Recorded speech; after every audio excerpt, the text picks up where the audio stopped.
Mike's Daily Podcast. Episode 478. It's Wednesday, March 6, 2013, 11 a.m. Pacific Time. Internet talk radio for your imagination. Mike Matthews broadcasting from the last place on Earth, located somewhere in Podcastro Valley, California. Today we hear from Madame Rootabega, Valentino, Bison Bentley. Plus we bring you part one of the segment Into an Interview with Alicia Jo Rabins of the band Girls in Trouble. Mike's Daily Podcast. And Microsoft is going to have to pay a huge fine in Europe. That's kind of interesting to those of us not in the tech bubble. Mike's Daily Podcast. Because they have to pay $731 million to the European Union. Did I say the European Union? I meant well, that was fun, saying it that way. No, what they have apparently been fined for is making it so people can only use Internet Explorer. When you first start your computer in Europe, you're supposed to have a choice of different web browsers. Mike's Daily Podcast. It's called a browser choice screen pop-up, and apparently it didn't pop up on 28 million machines. Wowzers. Mike's due to a technical error, Daily which was linked to Podcast. The Windows 7 Service Pack 1 update released in February of 2011. So due to a technical error with that, they're going to have to fork up $731 million.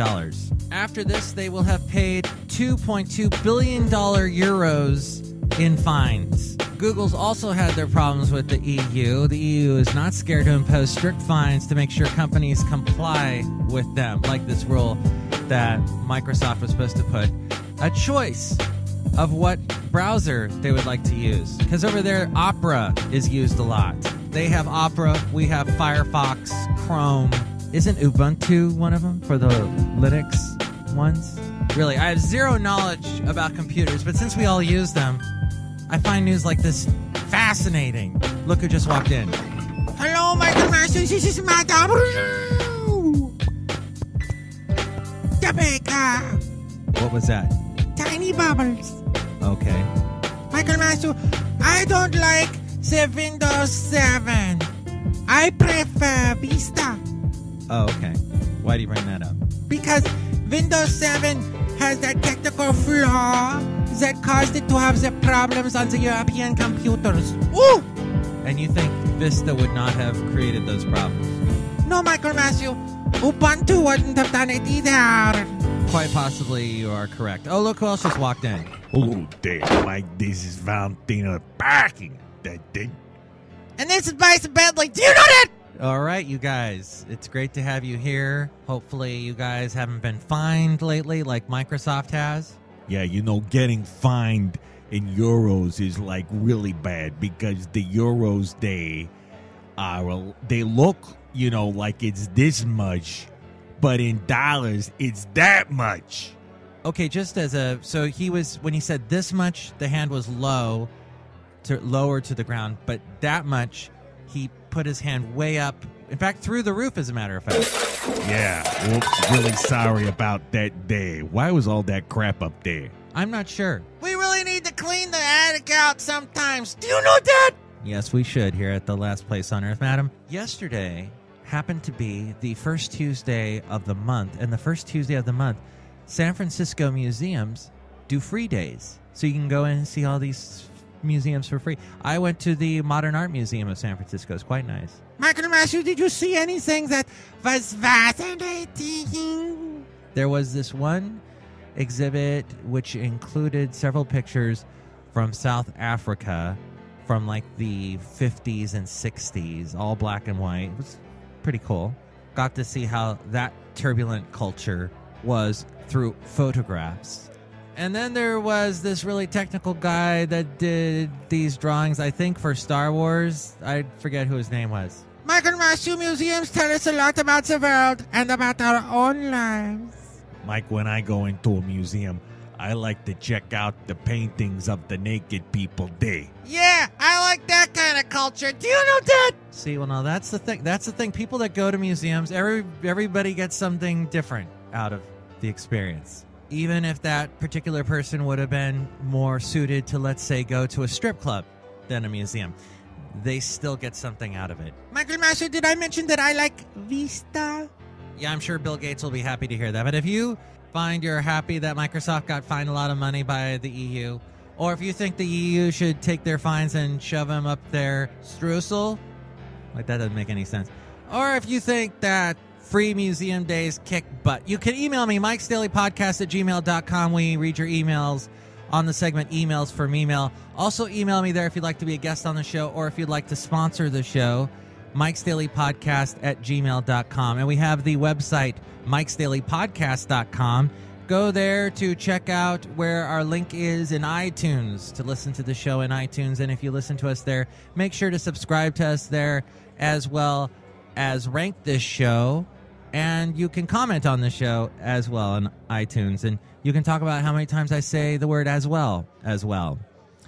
You can also find the link to where to like the show on our Facebook page, where to Yelp about us, where to tweet about us, and where to find us on YouTube at mikesdailypodcast.com. We also have the blog there and the daily podcast picture.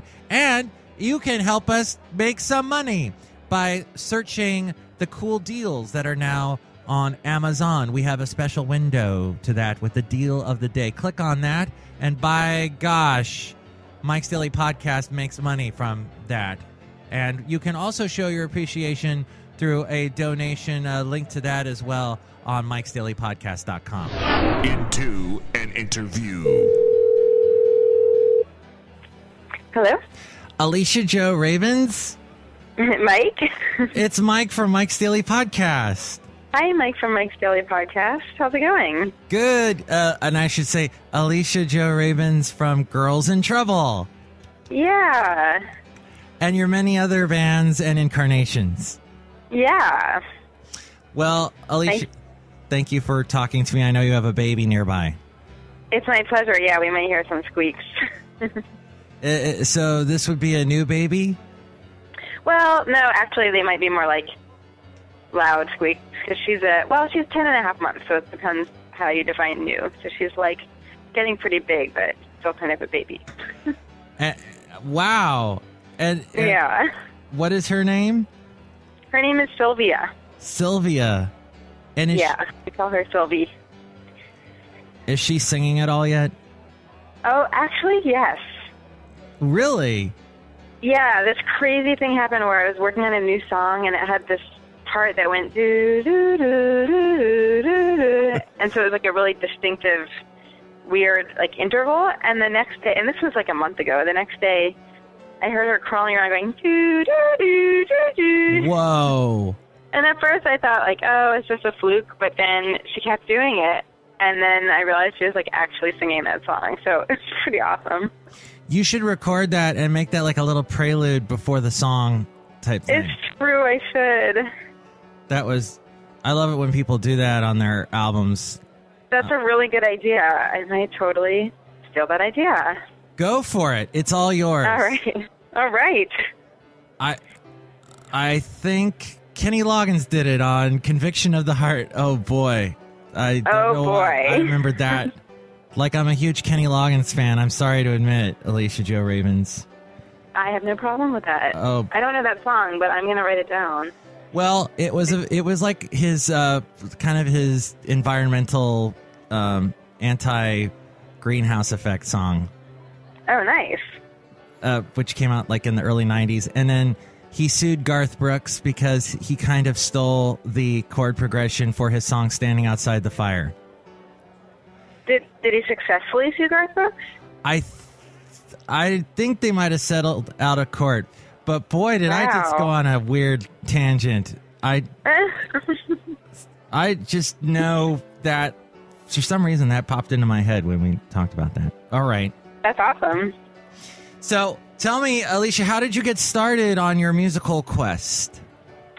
I started playing violin when I was 3 years old. Whoa. Because my mother saw a TV special, like a Phil Donahue show, on the Suzuki method when you start really young. And she was like, oh, that looks nice. And so she brought me down to the local Suzuki school, and I got like a tiny, tiny violin, and that's how it started. Oh, my gosh. And then you took it from there, and you've played you've done like experimental stuff with your violin, and you've played, and you've played more traditional stuff. You've kind of done a bunch of things with your violin. Yeah. So I had like this classical training, but I also went to like a really wild music camp called the Walden School for Young Composers, where they treated like 11 to 16-year-olds like actual composers, which was amazing. And so they had us writing weird experimental music when we were pretty young, and so I got this great background in like both classical and then like kind of weird new music. And then when I went away to New York for college, I heard fiddle music for the first time. There was a guy playing it on the street corner, and I was like, "What is that? It's amazing!" And we became friends, and he taught me some tunes, and then I started playing with rock bands, so I was playing amplified a lot, and then I started playing through a loop pedal, which kind of like brought me a little bit more back to the classical style, but with the ability to sort of make myself into a one-woman orchestra, which is really liberating and awesome. Oh my gosh. Wow, you took it to all kinds of levels. Yeah, the violin is such a great instrument because you can just like, it's so versatile. You can do so many things with it. It's like a magic carpet. I love it. I love the instrument. So for 2 years, you studied the Torah and the Kabbalah. Now, can you explain to us non-denominational, went to Sunday school twice, lay people, what those are? Yeah, well, the Torah is basically the Old Testament. That's so it's like the Bible. So Genesis through Leviticus. It's one of those like confusing things where it depends how the like narrow definition of the Torah is the 5 books of Moses. So that's like Genesis through Deuteronomy. Okay. So that's like the Torah that, according to tradition, Moses got on Sinai is like the original. But when Jewish scholars and people who are into Judaism talk about Torah, they often mean sort of like all of Jewish texts. So including also like Talmud and a lot of the later stuff that comes way after the actual 5 books of Moses, but it's all part of that tradition of studying the 5 books. Okay, so it's like more than the Old Testament, than what we think of as the Old Testament, or I mean. Yeah, well, it's basically what Christians would call the Old Testament, and Jews would call it the Torah because it's not, because in Judaism there's not really a New Testament, but in Judaism what there is